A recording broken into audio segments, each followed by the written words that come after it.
सभी दोस्तों नमस्कार। कैसे हो आप? चाणक्य नीति यूट्यूब चैनल पर आप सभी का स्वागत है। आज की वीडियो में हम नेक्स्ट प्रीवियस ईयर क्वेश्चन करते हैं जो आप सभी के लिए काफ़ी यूजफुल है, चाहे आप हरियाणा सिटी या हरियाणा स्टेट में। यहाँ से हरियाणा जीके आपके लिए काफ़ी महत्वपूर्ण रहेगी, तो आपने इन क्वेश्चनों को अच्छी तरीके से याद कर लेना है। तो आइए दोस्तों, फिर बिना देरी किए आज के सॉलिड क्वेश्चन देखते हैं, तो वीडियो को आप एंड तक देखिए। पहला क्वेश्चन है, भारत का प्रधानमंत्री बनने के लिए न्यूनतम आयु कितनी होनी चाहिए? यानी सीधा सा सिंपल सा प्रश्न है, भारत का प्रधानमंत्री बनने के लिए कितनी आयु होनी चाहिए? 25 वर्ष आयु चाहिए। अगर किसी भी व्यक्ति को भारत का प्रधानमंत्री बनना है तो भारत का प्रधानमंत्री बनने के लिए 25 आयु। तो आपसे पूछे राज्यपाल बनने के लिए कितनी आयु चाहिए? तो राज्यपाल बनने के लिए 35 वर्ष आयु चाहिए। कितनी? 35 वर्ष आयु चाहिए। तो आपसे पूछा जाए भारत का राष्ट्रपति बनने के लिए कितनी आयु चाहिए? 35 वर्ष। ठीक है, राज्यपाल बनने के लिए, भारत का राष्ट्रपति बनने के लिए 35 वर्ष यानी सेम आयु चाहिए। अगर आपसे पूछे प्रधानमंत्री और मुख्यमंत्री बनने के लिए कितनी आयु चाहिए? 25 वर्ष। ठीक है, एक राज्य का मुख्यमंत्री बनने के लिए और देश का प्रधानमंत्री बनने के लिए सेम आयु चाहिए। अगर आपसे पूछा जाए गांव का सरपंच, पंच या जिला परिषद का अधिकारी बनने के लिए कितनी आयु होनी चाहिए? ठीक है ना, ये क्वेश्चन में पूछे जाते हैं। तो गांव का सरपंच पंच बनने के लिए कितनी आयु चाहिए? 21 वर्ष आयु होनी चाहिए। ठीक है, किसी भी नगर निकाय का अधिकारी बनने के लिए 21 वर्ष आयु होनी चाहिए। तो मुझे कमेंट बॉक्स में बताइए, जो मतदान देने की आयु 18 वर्ष की गई, कि 18 वर्ष का व्यक्ति क्या कर सकता है? मतदान कर सकता है। तो ये मतदान 61वें संविधान संशोधन के तहत 18 वर्ष की आयु की गई थी। मुझे कमेंट बॉक्स में आप बताएंगे ये 18 वर्ष आयु जो मतदान देने की गई, ये कौन से वर्ष की गई? ठीक है, इंपॉर्टेंट है। 18 वर्ष का व्यक्ति मतदान कर सकता है, तो कौन से वर्ष ये आयु की गई थी कि 18 वर्ष का व्यक्ति मतदान कर सकता है? ठीक है, 61वें संविधान संशोधन के तहत की गई है, मैंने आपको बता दिया। ये भी पूछा गया है।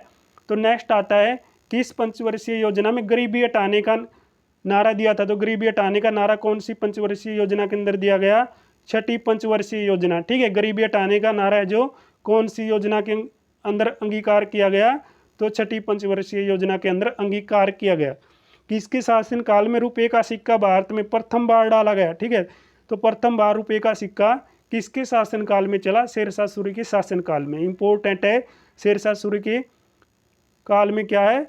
रुपये का सिक्का भारत में प्रथम बार चलाया गया था। 180 ग्रेनेड का ये क्वेश्चन पूछे, कितने ग्रेनेड का सिक्का चलाया शेरशाह सूरी ने? 180 ग्रेनेड का। ठीक है, चांदी की धातु भी इन्हीं के नाम से चली थी, शेरशाह सूरी के नाम से। और डाक प्रथा भी इन्होंने शुरू की। डाक प्रथा किन्होंने शुरू की? शेरशाह सूरी ने शुरू की। दो युद्ध इनके समय के प्रमुख हुए हैं।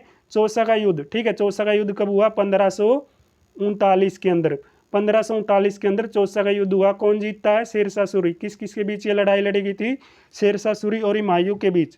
1540 के अंदर बिलग्राम यानी कनौज का युद्ध हुआ। किसके बीच? शेरशाह सूरी और हुमायूं के बीच। कौन जीतता है? तो इसको जीतता है शेरशाह सूरी। ठीक है, ये नोट कर लें। और इनके बचपन का नाम क्या था? फरीद था। नेक्स्ट क्वेश्चन आता है, उस भारतीय राज्य का नाम बताइए। सॉरी दोस्तों, उस भारतीय राज्य का नाम बताइए जिसने सर्वाधिक नोबेल पुरस्कार विजेता दिए। ठीक है ना, वो क्वेश्चन ऐसे ही है, मैं गलती से ये बोल गया, सॉरी। लेकिन उस भारतीय राज्य का मैंने नाम पूछा है जो सर्वाधिक नोबेल पुरस्कार विजेता देता है। तो पश्चिम बंगाल एक ऐसा राज्य है जो क्या करता है? सबसे ज़्यादा नोबेल पुरस्कार विजेता देने वाला बना है। तो पश्चिम बंगाल की राजधानी कौन सी है? कलकत्ता राजधानी है, जहाँ की मुख्यमंत्री कौन है? ममता बनर्जी है। तो नेक्स्ट क्वेश्चन है, मध्य प्रदेश उच्च न्यायालय का आसन कहाँ पर अवस्थित है? तो मध्य प्रदेश का उच्च न्यायालय कहाँ पर है? जबलपुर के अंदर। कहाँ पर है? जबलपुर के अंदर क्या है? मध्य प्रदेश उच्च न्यायालय का आसन बनाया गया है। उस प्रथम भारतीय का नाम बताइए जो ऑस्कर अवार्ड विजेता है। तो पहला भारतीय कौन है जिन्होंने ऑस्कर अवार्ड जीता है? बानू अथेय। कौन है? बानू अथेय ने सबसे पहले ऑस्कर अवार्ड अपने नाम किया। तो विश्व बैंक का पहला भारतीय प्रबंध निदेशक कौन था? कौन था जो पहला बना भारतीय प्रबंध निदेशक? कौन? विश्व बैंक का। तो ये कौन थे? गौतम काजी पहले व्यक्ति थे जो क्या बने थे? विश्व बैंक के भारतीय प्रबंध निदेशक बने हैं। तो भारत में प्रथम आम चुनाव कब हुए? बिना ऑप्शन में जवाब दे सकते हैं। 1951-52 के दौर में क्या हुआ है? प्रथम आम चुनाव हुए हैं। नेक्स्ट क्वेश्चन है, महात्मा गांधी की हत्या कब हुई? सिंपल से प्रश्न पूछे जाते थे पहले, लेकिन कई बार क्या हो जाएगा, ये क्वेश्चन आपसे दोबारा से पूछे जाए तो आपको अच्छी तरीके से याद मिलेंगे, इसलिए आप इनको एक बार देख जरूर लें। तो महात्मा गांधी की हत्या कब हुई थी? जनवरी 30 यानी 30 जनवरी 1948 को महात्मा गांधी की हत्या हो गई थी। संयुक्त राष्ट्र संघ का निर्माण, ठीक है, संयुक्त राष्ट्र संघ का निर्माण कब हुआ है, यूएनओ का निर्माण कब हुआ है, तो 1945 के अंदर। नेक्स्ट क्वेश्चन देखते हैं। नेक्स्ट क्वेश्चन आता है, किस वर्ष में फ्रांस की क्रांति हुई थी। तो फ्रांस की क्रांति कब हुई है, 1789 के समय फ्रांस की क्रांति हुई थी। सी राइट आंसर हो जाएगा। तो भूमध्य रेखा के समांतर काल्पनिक रेखा कहाँ, तो कहाँ पर है ये, तो भूमध्य रेखा के समांतर काल्पनिक रेखा बताना है, तो ये रहेगी अक्षांशीय रेखा के अंदर। क्या है, अक्षांशीय रेखा के अंदर क्या है, भूमध्य रेखा के समांतर काल्पनिक रेखा पाई जाती है। नेक्स्ट क्वेश्चन आता है, इंपॉर्टेंट है, कंगारू किस देश का राष्ट्रीय प्रतीक है। ठीक है, जो क्रिकेटर प्रेमी है वो जानते हैं, ऑस्ट्रेलिया का ये प्रतीक रहेगा कंगारू। नेक्स्ट क्वेश्चन आता है, किस वर्ष भारत संयुक्त राष्ट्र संघ यानी यूएनओ का एक सदस्य बना। वही क्वेश्चन दोबारा से आ गया, 1945 के समय क्या बना था, यूएनओ का सदस्य बना था भारत। ठीक है, तो रेड क्रॉस का गठन बताइए। तो रेड क्रॉस का गठन किसके द्वारा किया गया, हेनरी डुनोट के द्वारा रेड क्रॉस का गठन किया गया। पूछे आपसे, जो रेड क्रॉस है उसका गठन किसके द्वारा या स्थापना किसके द्वारा की गई, हेनरी डुनेट के द्वारा। नेक्स्ट क्वेश्चन आएगा आपके लिए काफ़ी महत्वपूर्ण है, किस अंग के माध्यम से मछली सांस लेती है। तो ये नासिका, फुसफुस या गलफेड़ों या विन। तो किससे, गलफेड़ों के माध्यम से नासिका क्या करेगी दोस्तों, सॉरी, मछली सांस लेगी। तो मछली किसके माध्यम से सांस लेती है, गलफड़ों के माध्यम से, यानी सी राइट आंसर हो जाएगा। तो निकट दृष्टि दोष के लिए किस लेंस का प्रयोग किया जाता है, अवतल लेंस का। तो निकट दृष्टि दोष के लिए अवतल लेंस और दूरदृष्टि दोष के लिए उत्तल लेंस का प्रयोग किया जाता है। ठीक है, यानी उत्तल लेंस। और मानव आंख में कौन सा लेंस पाया जाता है, आपसे पूछे तो उत्तल लेंस पाया जाता है। तो टेस्ट क्रिकेट में शतक बनाने वाला पहला भारतीय कौन था, लाला अमरनाथ। कौन थे, लाला अमरनाथ पहले व्यक्ति थे जिन्होंने टेस्ट क्रिकेट में पहला शतक लगाया है। नेक्स्ट क्वेश्चन है, प्राचीन ओलंपिक खेलों का शुभारंभ किसने किया। तो ग्रीक वासियों ने सबसे पहले प्राचीन ओलंपिक खेलों का शुभारंभ किया है। ओलंपिक से संबंधित अगर आप वीडियो देखना चाहते हैं तो पूरी की पूरी हमने ओलंपिक पे वीडियो बनाई हुई है, आप देख सकते हैं। तो नेक्स्ट आता है, बाकू किस देश की राजधानी है। तो बाकू कौन से देश की राजधानी है, अजरबैजान की। अजरबैजान की क्या है, बाकू राजधानी है। तो राजधानी भी आपसे पूछे देख लेना, क्योंकि ये राजधानियां भी एग्जाम में पूछी जाती है विश्व की। तो नेक्स्ट है, कारगिल का युद्ध कब हुआ भाई, कारगिल की लड़ाई कब लड़ी गई थी। 26 जुलाई को कारगिल का युद्ध हुआ है। बिल्कुल सिंपल है, 26 जुलाई कारगिल दिवस मनाया जाता है। भारत का प्रथम भूमिगत संग्रहालय। तो भारत का पहला भूमिगत संग्रहालय जो निम्न में से किस शहर के अंदर खोला जाएगा, तो नई दिल्ली के अंदर ये खोला जाएगा। क्योंकि ये पिछले करंट के क्वेश्चन है जो प्रवेश एग्जाम में आ गए थे, और अब के जो आगे नेक्स्ट एग्जाम के क्वेश्चन आएंगे वो करंट के अपडेटेड करंट आपने अच्छी तरीके से याद कर लेनी है, और प्रवेश भी आपने देख लेनी है, क्योंकि प्रवेश से भी कई बार क्वेश्चन पुट कर देते हैं।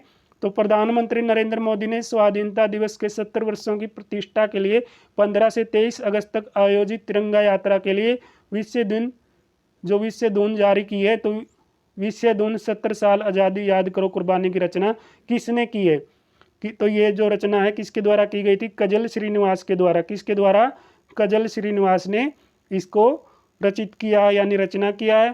तो नेक्स्ट है, पेमा खांडू ने अरुणाचल प्रदेश के मुख्यमंत्री के रूप में शपथ ली। तो जो पेमा खांडू थे वो अरुणाचल प्रदेश के मुख्यमंत्री बने, तो वो कब बने थे, 17 जुलाई 2016 को। ठीक है, ये करंट के पिछले 2016 के क्वेश्चन है, क्योंकि ये कलर का पेपर है दोस्तों, जो कलर के एग्जाम लिए गए थे HSSC के द्वारा। तो उसके प्रवेश क्वेश्चन है, ये इंपॉर्टेंट है, इनको अच्छी तरीके से आपने याद करना है। किस देश में रियो ओलंपिक गेम्स 2016 हुए। तो 2016 के ओलंपिक कौन से देश में हुए थे, ब्राजील के अंदर, जहाँ पर क्या है, साक्षी मलिक ने कौन सा पदक जीता, मुझे कमेंट बॉक्स में बताएंगे। तो नेक्स्ट आता रीजनिंग का क्वेश्चन। ठीक है, इसको आप देख लेना, प्रथम से द्वितीय अंक आपस में बदल दिए जाएं, और तृतीय से जो चौथा अंक है वो पांचवा, छठा, और ऐसे ही आगे से आपकी बाईं और जो गणना करने पर सातवां अंक कौन सा आ जाएगा। ये बिल्कुल सिंपल होते हैं। ठीक है, आपके सामने है, आप अपना जो भी डायग्राम है या जो आपके जिस भी तरीके से आप इस सवाल को सोल्व करना चाहते हैं तो कर लीजिए। ठीक है ना, रीजनिंग अच्छी तरीके से आप प्रैक्टिस करें, क्योंकि रीजनिंग आपको वैसे आसान लगती है, बिना प्रैक्टिस कुछ भी हल नहीं होता। ठीक है, रीजनिंग तो बिल्कुल भी नहीं, क्योंकि रीजनिंग दोस्तों तर्क शक्ति बोला जाता है रीजनिंग को। तर्क शक्ति यानी जितनी आप सोचेंगे उतना क्या आपका सवाल आगे से आगे जाता जाएगा। तो नेक्स्ट भी यही एक, ठीक है, ये भी रीजनिंग का सवाल है, ये भी आप देख लेना। तो नेक्स्ट, ये सही विकल्प का चयन कीजिए या चयन कीजिए। जैसे पुंडल कुत्ता से संबंधित है तो मूस किससे संबंधित रहेगा, हिरण से संबंधित रहेगा, ये भी हमारा रीजनिंग के अंदर आता है। तो नेक्स्ट है, ये सभी क्वेश्चन मुझे लगता है रीजनिंग के है, ठीक है। यहाँ पे आ गया एक, तो निम्नलिखित 4 शब्दों में 3 किस पारों में समान है और चौथा भिन्न है, ठीक है। ये भी क्वेश्चन पूछे जाते हैं, जैसे अकबर, जहांगीर, शाहजहां, ये सभी क्या है, मुगल काल के हुए हैं, ठीक है। तो विक्रमादित्य इसका भिन्न हो जाएगा। तो ये आगे भी रीजनिंग का आ गया, ठीक है। ये हमारा मैथ का है, ये देख लीजिए, ये मैथ के आ गए। तो मैथ के आप देखना। तो यहाँ पे आता है 36 नंबर साइंस। तो अल्फ्रेड नोबेल का संबंध किस आविष्कार से है, तो किस आविष्कार से रहेगा अल्फ्रेड नोबेल का संबंध, तो डायनामाइट से। किससे, डायनामाइट से इसका संबंध रहेगा, किसका, अल्फ्रेड नोबेल का। आपसे पूछे अल्फ्रेड नोबेल ने किसकी खोज की है, तो डायनामाइट की खोज की है। नेक्स्ट क्वेश्चन आता है, रोड या रेल परिपथ पर वर्कों का झुकाव क्या प्रदान करने के लिए दिया जाता है, अब केंद्रीय बल को प्रदान करने के लिए रोड या रेल परिपथ पर वर्कों का झुकाव दिया जाता है, ठीक है, या किया जाता है, बात एक ही है। तो नेक्स्ट आएगा, जो हीरा कार्बन है वो किसका एक रूप है, ठीक है। हीरा कार्बन किसका है, तो क्रिस्टलीय का एक रूप रहेगा। किसका रूप रहेगा दोस्तों, क्रिस्टलीय का एक रूप रहेगा, क्या, हीरा कार्बन, ठीक है। नेक्स्ट है, प्रकाश संश्लेषण की क्रिया के दौरान पौधे तथा पेड़ कौन सी गैस बाहर छोड़ते हैं, प्रकाश संश्लेषण क्रिया के दौरान पौधे तथा पेड़ कौन सी गैस को छोड़ते हैं, ऑक्सीजन गैस को छोड़ते हैं। प्रकाश संश्लेषण क्रिया के दौरान पौधे भी और पेड़ भी, ठीक है। पौधे पेड़ कौन सी गैस को छोड़ते हैं, तो ये ऑक्सीजन को छोड़ते हैं। और कौन सी गैस लेते हैं, मुझे कमेंट बॉक्स में बताएंगे आप। जो प्रकाश संश्लेषण क्रिया उसके दौरान पौधे और पेड़ कौन सी गैस को लेते हैं, ये छोड़ते तो ऑक्सीजन है और लेते कौन सी गैस है, ये बता दीजिए। तो भोजन सामान्यतः पचता है, कौन सी आंत के अंदर पचता है, तो छोटी आंत के अंदर भोजन पच जाता है। और जो बड़ी आंत होती है उसके द्वारा क्या है, ये अवशोषण हो जाता है, जो अवशिष्ट पदार्थ होता है। तो नेक्स्ट हमारा आ जाएगा इंग्लिश की क्वेश्चन है, जो इंग्लिश की शुरू हो गई यहाँ से। इंग्लिश भी आप देख लीजिए, find the correctly spelt word, ठीक है। 4 ऑप्शन आपके सामने है, filling the blanks with appropriate preposition, ठीक है। प्रीपोजिशन भी आते हैं, आर्टिकल भी आते हैं और टेंस भी पूछे जाते हैं। ये हमारा इंग्लिश का हो जाएगा। तो नेक्स्ट क्वेश्चन आता है इंग्लिश के बाद, इंग्लिश का देख लेना। उसके बाद आता है, जिसे पराजित न किया जा सके उसके लिए एक शब्द क्या आएगा, ठीक है, अपराज्य। यहाँ से हिंदी हमारी शुरू हो गई। हिंदी देखने में आपको आसान लगती है लेकिन इम्पोर्टेंट होती है। अपराज्य आ जाएगा, जिसको कोई पराजित नहीं कर सकता वो क्या हो जाता है, अपराज्य हो जाता है, ठीक है। ग्रहों के नाम सदैव होते हैं, पुल्लिंग में, स्त्री में या नपुंसकलिंग में, कौन से में आएगा, इनमें से कोई नहीं, ठीक है। ग्रहों के नाम इनमें से किसी के रूप में नहीं होंगे, पुल्लिंग में भी नहीं होंगे, स्त्रीलिंग में भी नहीं होंगे और नपुंसकलिंग में भी नहीं होंगे, ठीक है। तो आभूषण का परिवाची नहीं है, तो आभूषण का परिवाची कौन सा नहीं है, अलंकार, विभूषण और भूषण या फिर हार। तो हार इसका राइट आंसर हो जाएगा, आभूषण का ये परिवाची नहीं है। हमारा जन्मसिद्ध अधिकार है, क्या ये स्वतंत्रता का अधिकार हमारा जन्मसिद्ध अधिकार रहेगा, ना ही स्वेच्छा या मुक्ति या फिर स्वामित्व, ये नहीं रहेंगे, बल्कि स्वतंत्रता यानी आज़ादी का अधिकार हमारा जन्मसिद्ध अधिकार है। नेक्स्ट क्वेश्चन है, पीताम्बर शब्द में कौन सा समास है, ठीक है। समास भी पूछे जाते हैं, ठीक है, समास ध्यान से करें, और संधि पूछी जाती है। तो पीताम्बर शब्द में कौन सा समास है, बहुब्रीहि समास है। शरचंद्र का सही संधि विच्छेद कीजिए, तो शरचंद्र का सही क्या आएगा, जो संधि विच्छेद है, शरत प्लस चंद्र, क्या आएगा, शरत प्लस चंद्र, यानी सी राइट आंसर हो जाएगा। कौन सा हो जाएगा, शरत प्लस चंद्र, सी सही जवाब। तो सच्चरिता शब्द में कौन सा उपसर्ग है, तो सच्चरिता शब्द में कौन सा आएगा, सत, ठीक है ना, सत प्लस चरिता, ये आ जाएगा उपसर्ग। उपसर्ग और प्रत्यय भी पूछे जाते हैं, उपसर्ग पहले लगते हैं और प्रत्यय बाद में लगते हैं। तो निम्नलिखित शब्द समूह के लिए उपयुक्त शब्द का चयन कीजिए। जो थोड़ा जानता हो वो क्या कहलाता है, अल्पज्ञ, ठीक है, यानी थोड़ा बहुत जानता है, यानी उसको अल्प ज्ञान है, मान के चलेंगे, वो थोड़ा बहुत जानता है। तो निम्नलिखित काव्य पंक्तियों को ध्यान से पढ़िए और पूछे गए प्रश्नों को बताना है, क्या क्या पूछा गया। जैसे कि चारु चंद्र की चंचल किरणें खेल रही जल थल में, और जो मखमल के झूले पड़े हाथी से टीला, तो इसमें अलंकार पूछा है, पहले में अनुप्रास हो जाएगा, चारु चंद्र की चंचल किरणें, ठीक है। इसमें कौन सा है, इसमें अनुप्रास है। और लास्ट के अंदर जो मखमल के झूले पड़े हाथों से या हाथी से टीला, ठीक है। सॉरी दोस्तों, यहाँ से दोबारा देखेंगे, मखमल के झूले पड़े हाथी से टीला, इसमें हो जाएगा उपमा अलंकार। कौन सा हो जाएगा, उपमा अलंकार। तो नेक्स्ट क्वेश्चन आता है, निम्नलिखित में से कौन सा शब्द कनक शब्द का अर्थ नहीं है। तो कनक शब्द का अर्थ कौन सा नहीं है, तो कौन सा आएगा, कमल कनक शब्द का अर्थ नहीं है। निम्नलिखित में से किस स्थान पर 14 से 16 अप्रैल 2016 तक प्रथम मैरिट टाइम इंडिया तीर्थ सम्मेलन का आयोजन किया गया। तो ये मुंबई के अंदर किया गया था। पिछला करंट अफेयर का क्वेश्चन है। नेक्स्ट क्वेश्चन है, भारत में फसल ऋतुओं के बारे में निम्नलिखित में से कौन सा सही नहीं है। तो कौन सा सही नहीं है बताइए। उत्तरी भारत में खरीफ ऋतु में क्या है, खरीफ ऋतु के अंदर गेहूं की फसल की खेती की जाती है। तो उत्तरी भारत है जो, ठीक है ना, जो नॉर्थ इंडिया, उसके अंदर क्या है, खरीफ ऋतु में क्या होती है, गेहूं की फसल उगाई जाती है। भारत में फसल ऋतुओं के बारे में ये पूछा, कौन सा कथन सही नहीं है, यानी जो खरीफ ऋतु के अंदर क्या होती है, गेहूं की फसल नहीं होती, ये गलत हो जाएगा और सभी ठीक हो जाएंगे। खरीफ ऋतु में जून से सितंबर तक होती है, ये बात ठीक है। ऋतु है जो रबी ऋतु है वो अक्टूबर से मार्च तक होती है, ये नोट कर लें। जायद ऋतु अप्रैल से जून तक होती है। लेकिन जो उत्तरी भारत के अंदर खरीफ ऋतु है उसमें गेहूं की फसल नहीं उगाई जाती। तो उगाई जाती पूछा इसने, तो नहीं पूछा है, तो इसमें सी राइट आंसर हो जाएगा। तो निम्नलिखित में से किस राज्य में मधुबनी चित्रकला, तो मधुबनी कौन से राज्य की चित्रकला रहेगी, तो ये रहेगी बिहार की। कौन से राज्य की, बिहार की। नेक्स्ट क्वेश्चन आता है, स्वतंत्रता संग्राम में अरुणा आसफ अली थी, ये कहाँ से संबंधित थी, पंचकुला से। अरुणा आसफ अली का संबंध कहाँ से है, पंचकुला से। तो इन्होंने क्या किया था, जो भूमिगत तरीके से आंदोलन को सपोर्ट किया था, भारत छोड़ो आंदोलन को भूमिगत तरीके से सपोर्ट किया है अरुणा आसफ अली ने। इनका संबंध पंचकुला से है। यदि पंचायत विकट की जाती है, यानी पंचायत है जो, तो उसका तो बीच में ही जो कार्यकाल है उसमें दिक्कत आ जाए, यानी विघटित हो जाए, तो किस समय के अंदर या कितने समय में चुनाव कराया जाता है। 6 मास के अंदर चुनाव कराना बहुत ही जरूरी हो जाता है, अगर जो पंचायत है या जो सरपंच का पद है वो बीच में छीना जाए। तो नेक्स्ट आ जाएगा हमारा रीजनिंग के क्वेश्चन आ गए। मैथ श्रेणी में भी ऐसे क्वेश्चन पूछे जाते हैं, ये देख लेना, बिल्कुल सिंपल है। तो 63 नंबर क्वेश्चन देखेंगे, कौन सा शब्द अन्य से संबंधित नहीं है। तो कौन सा शब्द है जो अन्य से संबंधित नहीं है, शाखा पत्ती जड़, ये तीनों क्या है, संबंधित है ना। शाखा पत्ती जड़ ये पेड़ से संबंधित है, और धूल क्या रहेगी, ये अलग हो जाएगी। तो धूल सही जवाब हो जाएगा, ये अन्य से संबंधित नहीं है। तो नेक्स्ट क्वेश्चन आता है हमारा, स्पंज जिस प्रकार से छिद्र से संबंधित है उसी प्रकार रबर संबंधित बताइए किससे रहेगा। तो रबर संबंधित रहेगा ठोस से। किससे, ठोस से संबंधित रहेगा।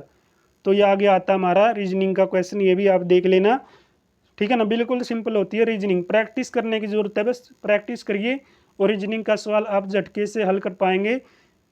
ये मैथ का आ गया, ठीक है। मैथ में तो मैं भी थोड़ा वीक हूँ, लेकिन दोस्तों प्रैक्टिस के बगैर तो कुछ भी हासिल नहीं होता। अगर आप प्रैक्टिस करें तो आप हर चीज़ को हासिल कर सकते हैं। 71 नंबर क्वेश्चन देखना। तो 71 नंबर क्वेश्चन है, साइंस का, बिल्कुल इंपॉर्टेंट है। शरीर में सबसे बड़ी अंतस्रावित ग्रंथि निम्न में से कौन सी है। तो थायराइड ग्रंथि को क्या कहते हैं, शरीर के अंदर अंतस्रावित ग्रंथि कहते हैं, या आउटू ग्रंथि के नाम से भी इसको जाना जाता है। क्या कहा जाता है, आउटू ग्रंथि भी कहा जाता है अंतस्रावित ग्रंथि को, थायराइड ग्रंथि को। नेक्स्ट है, तो आजकल सड़कों पर रोशनी के लिए पीले लैंपों का प्रयोग किया जाता है, सभी जानते हैं। निम्न में से किस गैस का प्रयोग इन लैंपों में होता है, ठीक है ना। जो आपको सड़क पे पीले लैंपों का जो रोशनी आपको दिखाई देती है, तो उनमें कौन सी गैस भरी जाती है, सोडियम गैस भरी जाती है, ठीक है। इन लैंपों में कौन सी गैस आती है, सोडियम। तो नेक्स्ट है, ग्रुप वेयर होता है। तो ग्रुप वेयर किसके अंदर होता है, कंप्यूटर के भी आ गए, इसमें सॉफ्टवेयर के अंदर होता है, ठीक है। सॉफ्टवेयर में क्या है, ग्रुप वेयर पाया जाता है। कैंसर के उपचार के लिए प्रयुक्त उत्कृष्ट गैस बताना है। रेडोन क्या है, कैंसर के उपचार में मदद करती है। कौन सी गैस कैंसर के उपचार में मदद करती है, रेडोन गैस। पीवीसी किसके निर्माण में इस्तेमाल किया जाता है, प्लास्टिक के पाइप में पीवीसी का इस्तेमाल होता है। सर्पदमन हरियाणा के किस प्राचीन नगर का नाम है, स्पिद्दोगा, ठीक है। यहाँ से हरियाणा जी के शुरू हो गई, एच टैटू वाले देख लें। हरियाणा में लिपट्री के जूते कहाँ पर बनते हैं, करनाल में लिपट्री के जूते बनते हैं। हरियाणा का पेरिस है, हरियाणा का आधुनिक नगर है। हरियाणा का कौन सा नगर बुनकरों का शहर कहा जाता है, तो बुनकरों के शहर के नाम से पानीपत को जानते हैं, हरियाणा का मैनचेस्टर भी कहा जाता है, यहाँ पर ऊनी वस्त्र भी पाए जाते हैं, ठीक है ना। और इसको युद्धों का अखाड़ा भी कहा जाता है, क्योंकि यहाँ पर पानीपत की 3 लड़ाइयाँ लड़ी गई थी प्रमुख, जो एग्जाम में भी आपसे पूछी जाती है। हरियाणा से राज्यसभा में कितने सदस्य मनोनीत हुए? तो हरियाणा से राज्यसभा में 5 सदस्य मनोनीत होते हैं, और लोकसभा के 10 सदस्य मनोनीत होते हैं, और विधानसभा के 90 सदस्य चुने जाते हैं। 90 + 1 91 भी हो जाएंगे कुल। तो च्यवन ऋषि की स्मृति में मेला किस पहाड़ी पर लगता है? तो च्यवन ऋषि की स्मृति में मेला डोसी की पहाड़ी पर लगाया जाता है। तो डोसी की पहाड़ी बताइए कमेंट सेक्शन में कहाँ पर है, ठीक है, कमेंट सेक्शन में बताएंगे डोसी की पहाड़ी कहाँ पर है। नेक्स्ट क्वेश्चन आता है, 1857 की स्वतंत्रता संग्राम में बल्लभगढ़ के किस राजा ने बलिदान दिया? तो 1857 की क्रांति में बल्लभगढ़ का कौन सा राजा था जिन्होंने क्या किया? बलिदान दिया था। तो उसका नाम था नाहर सिंह, ठीक है, नाहर सिंह ने बलिदान दिया था, ये अंतिम राजा था बल्लभगढ़ का। तो हाल ही में पशुधन बीमा योजना की शुरुआत हरियाणा सरकार के किस मंत्री ने की? तो ये पिछला करंट अफेयर का, यानी जो पिछला कार्यकाल था हरियाणा गवर्नमेंट का, उसके मंत्री हैं, ठीक है, यानी उसका मंत्रिमंडल का ये क्वेश्चन है। तो ये आप रहने दीजिए, ठीक है ना, वर्तमान मंत्रिमंडल देख लेना। तो नेक्स्ट है, HSIIDC के वर्तमान प्रबंधक निदेशक कौन है? सुधीर राजपाल, ये भी रहने दीजिए, सर्च कर लीजिए कौन बने हैं वर्तमान के अंदर। हरियाणा में राजा जनमेजय का संबंध किस नगर से है? तो कहाँ से रहेगा? स्पीदो से। कहाँ से रहेगा? स्पीदो से राजा जनमेजय का संबंध रहेगा। हरियाणा सरकार में महिला एवं बाल विकास, सूचना, जनसंपर्क और सांस्कृतिक मामलों के मंत्रालय किसके पास हैं? तो ये भी आप रहने दीजिए, कविता जैन के पास है, पिछला मंत्रालय का क्वेश्चन है ये। हरियाणा में कुल कितने प्रशासनिक मंडल हैं? तो हरियाणा के अंदर प्रशासनिक मंडल कितने हैं? पहले 2011 के अकॉर्डिंग कितने थे? 4। अब कितने हो गए? 6 मंडल हो गए हैं। 2 कौन कौन से मंडल बने हैं? फरवरी 2017 के अंदर बने हैं। कौन से 2 मंडल? फरीदाबाद और करनाल 2 मंडल बनाए गए हैं, ठीक है। ये बिल्कुल सिंपल जानकारी है, जानते हैं आप। नेक्स्ट है, हरियाणा के प्रथम राजकीय कवि बताइए। उदय भानु इसको क्या कहा जाता है? प्रथम राजकीय कवि के नाम से जाना जाता है। हरियाणा के किस जिले की सीमा भारत के अन्य किसी भी राज्य को स्पर्श नहीं करती या किसी भी राज्य को नहीं छूती? तो हरियाणा के कौन से जिले की सीमा किसी भी राज्य को नहीं छूती? रोहतक की सीमा, यानी जो रोहतास नगरी है उसकी सीमा किसी भी राज्य को नहीं छूती है।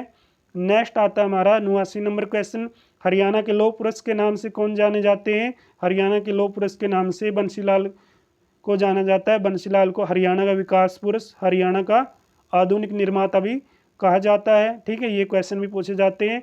कौन सा जिला सबसे आखिर में बना? तो चरखी दादरी हरियाणा का 22वां जिला बना है आखिर के अंदर, ठीक है। चरखी दादरी 22वां जिला बना हरियाणा का। तो इसका एक पर्यटक स्थल है डरेंगो, काफ़ी बार पूछा जाता है।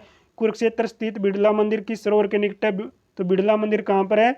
तो बिड़ला मंदिर है ब्रह्म सरोवर के अंदर, ठीक है। कुरुक्षेत्र से संबंधित पूछा जाए तो क्या है या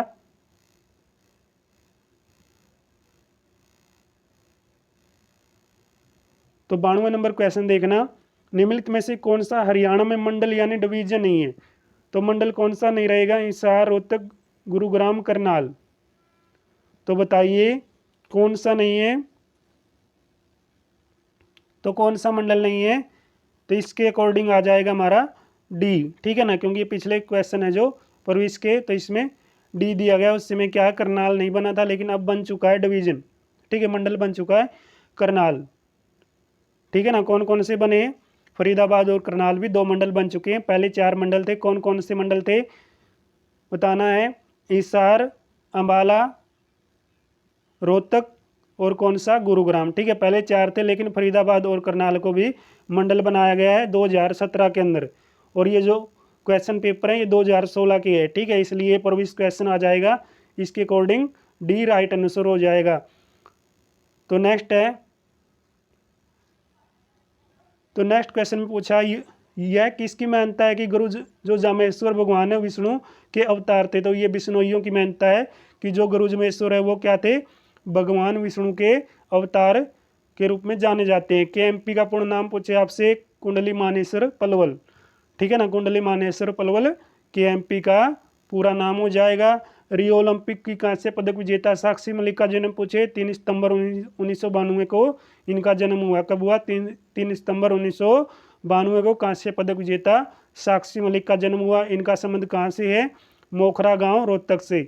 नेक्स्ट है, किसने चंद्रगुप्त मौर्य को मगध का शासक बनने के लिए मार्गदर्शन दिया था? कौटिल्य ने। किसने किया? चंद्रगुप्त मौर्य को, जो मगध है, मगध का मतलब बिहार, ठीक है, वर्तमान में क्या नाम है? बिहार, यानी बिहार का शासक बनने के लिए तो मार्गदर्शन किया गया, कौटिल्य ने मार्गदर्शन किया था चंद्रगुप्त मौर्य को। 96 नंबर क्वेश्चन है ये। तो 97 नंबर आ जाएगा हमारा, ग्रीक राजपूत जो मैगस्थनीज है वो कौन सी पुस्तक लिखता है? तो इंडिका। इंडिका पुस्तक किसकी है? मैगस्थनीज की, ठीक है। तो मैगस्थनीज किसके कार्यकाल में भारत आया? मुझे कमेंट बॉक्स में बताएंगे सभी, ठीक है। ये क्वेश्चन भी पूछा गया है, किसके कार्यकाल में भारत आया था? तो मानसरोवर क्षेत्र में किस नदी का उद्गम हुआ है? तो कौन सी नदी का उद्गम मानसरोवर क्षेत्र में हुआ है? ब्रह्मपुत्र नदी का। कौन सी नदी? ब्रह्मपुत्र नदी का उद्गम स्थल हुआ है, ठीक है, मानसर क्षेत्र में, मानसरोवर क्षेत्र के अंदर। निम्नलिखित में से किस खनिज के लिए बिहार के सिंहभूम या हजारीबाग प्रसिद्ध हैं? तो हजारीबाग ये कोयला के लिए प्रसिद्ध रहेंगे। किस खनिज के लिए बिहार के सिंहभूम तथा हजारीबाग प्रसिद्ध रहेंगे? कोयला के लिए प्रसिद्ध रहेंगे। तो नेक्स्ट आता अंतिम क्वेश्चन, भारत का कौन सा राज्य भाषीय आधार पर बना है? पहला, तो ये आंध्र प्रदेश पहला राज्य बना है भाषा के आधार पर। तो आज की हमने इंपॉर्टेंट 100 प्रविष्ट क्वेश्चन किए हैं जो आप सभी के लिए काफ़ी यूजफुल है। तो आज की वीडियो में अगर आपको कुछ भी कमी दिखती है तो मुझे कमेंट बॉक्स में ज़रूर बताइए, ताकि हम नेक्स्ट वीडियो में आपके साथ अच्छा कंटेंट शेयर कर सकें।